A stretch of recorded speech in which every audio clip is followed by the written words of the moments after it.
কয়েকদিন ধরেই তো সোশ্যাল মিডিয়া জুড়ে শুধুই জুডিও সেলের ভিডিও দেখা যাচ্ছে, সেই কারণে আমিও ভাবলাম যাই আমার বাড়ির কাছেই যে জুডিও আউটলেটটা রয়েছে সেখান থেকে একটু ভিজিট করে আসি। তো আমি চলে গিয়েছিলাম আমাদের কোচবিহারের জুডিও আউটলেটে। আর সেখানে গিয়ে তো দেখতে পেলাম, হ্যাঁ সেল তো অলরেডি স্টার্ট হয়েছে ঠিকই 29শে জুলাই থেকে, তবে কতদিন থাকবে সেটার এক্সাক্ট ডেট আমি জানি না। এখানে মেইনলি মেয়েদের কসমেটিক্স এবং হেয়ার অ্যাক্সেসরিজ এগুলোর উপরেই সেল চলছিল। মেকআপের প্রোডাক্টগুলো কিন্তু স্টার্টিং প্রাইস ছিল মাত্র 49 করে এবং হেয়ার অ্যাক্সেসরিজের স্টার্টিং প্রাইস ছিল মাত্র 29 করে।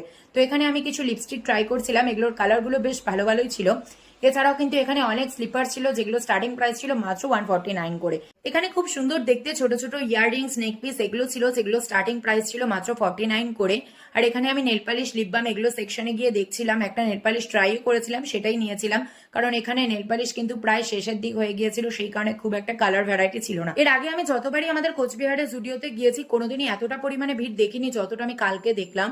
তো এরপর আমি চলে গিয়েছিলাম মেন সেকশনে, সেখানে কিন্তু খুব একটা সেল চলছিল না, ওই কয়েকটা টি শার্ট এবং জুতো এগুলোর উপরে সামান্য সেল দিচ্ছিল। তো এখান থেকে আমিও কটা জিনিস নিয়েছিলাম। ফার্স্টে নিয়েছিলাম এই হোয়াইট কালার ট্রাউজারটা, এটা প্রাইস নিয়েছিল 799। এই হেয়ার ক্লিপগুলো আমার খুবই পছন্দ হয়েছিল। আর তারপর নিয়েছিলাম এই একটা নেল পালিশ, আর নিয়েছিলাম এই টনিক ওয়াটারটা। এই ছিল আমার জুডিও সেলের ব্লগ। তোমাদের এই ভিডিওটি ভালো লেগে থাকলে অবশ্যই লাইক, শেয়ার, কমেন্ট করো আর আমার চ্যানেলটিকে সাবস্ক্রাইব করো। বাই।